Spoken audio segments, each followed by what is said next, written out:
Se essa retrospectiva não te deixar pelo menos com a pulga atrás da orelha, meu amigo, então a verdade não te interessa. Em 2014 é preso o doleiro Alberto Youssef na Operação Lava Jato e começa a delatar as entranhas do maior esquema de corrupção da história, não do Brasil, do planeta. Em 2015 são presos na Lava Jato Nestor Cerveró, João Vacari Neto, Marcelo Odebrecht. Em 2016 presos Antônio Palocci, Guido Mantega, Eduardo Cunha, Sérgio Cabral. Nesse mesmo ano, impeachment da presidente Dilma. Em 2017, auge da Operação Lava Jato, presos Eike Batista, José Dirceu, Lula, 6 bilhões de reais recuperados até então. Em 2018, na mesma eleição em que Geraldo Alckmin declara a célebre frase, que a quadrilha quer voltar à cena do crime, se referindo ao PT, Jair Bolsonaro é eleito presidente depois de uma ascensão meteórica como um símbolo anticorrupção que marca o início de um governo com quem o próprio crime organizado declara não ter mais o diálogo cabuloso humano que tinha com os governos anteriores. 2019, José Dirceu é solto.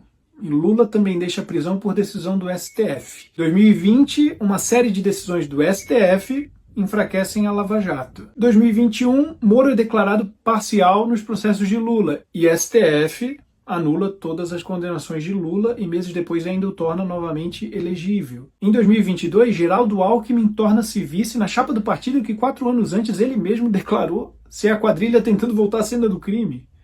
Durante a campanha eleitoral também ficou proibido ligar a imagem de Lula com Nicolás Maduro, apesar da conhecida amizade de longa data. Foi proibido também chamá-lo de ex-presidiário ou ex-condenado, apesar dele haver sido condenado e preso. E jornais e emissoras foram censurados ou multados por suas críticas a Lula. Todas as decisões tomadas pelo TSE, presidido por um ministro do STF. E o homem que poucos anos antes estava preso por corrupção venceu a eleição. 2023 começa com a prisão de centenas de manifestantes por tentativa de um golpe sem armas, sem exército, em uma invasão a instituições vazias. Deltan Dallagnol, ex-coordenador da Lava Jato, tem seu mandato cassado como deputado federal. Sérgio Cabral volta a morar na sua cobertura no Leblon, depois de ser solto no final do ano anterior pelo STF, numa progressão de seus mais de 400 anos de pena. Nesse mesmo ano, o STF também anula a condenação de Eduardo Cunha por corrupção passiva e lavagem de dinheiro, enquanto Bolsonaro se torna inelegível por se reunir com embaixadores, também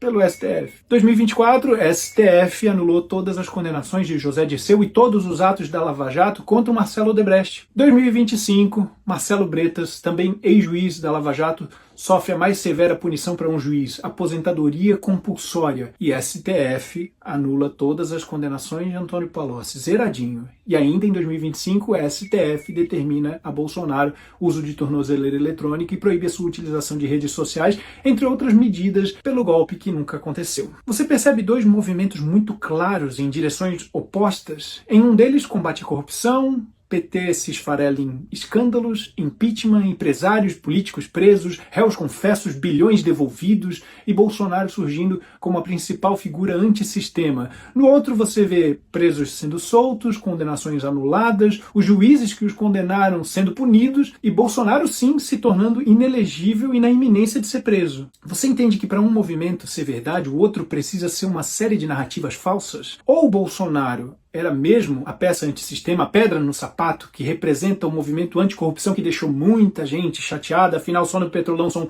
40 bilhões de reais, e que fez o sistema fazer o que fosse necessário, se reorganizar para retomar o controle, inclusive tirar o homem da prisão e colocá-lo na cadeira da presidência, ou esses pobres políticos, empresários, empreiteiras, Partido dos Trabalhadores foram todos injustiçados, tiveram suas condenações anuladas porque eram perseguidos políticos.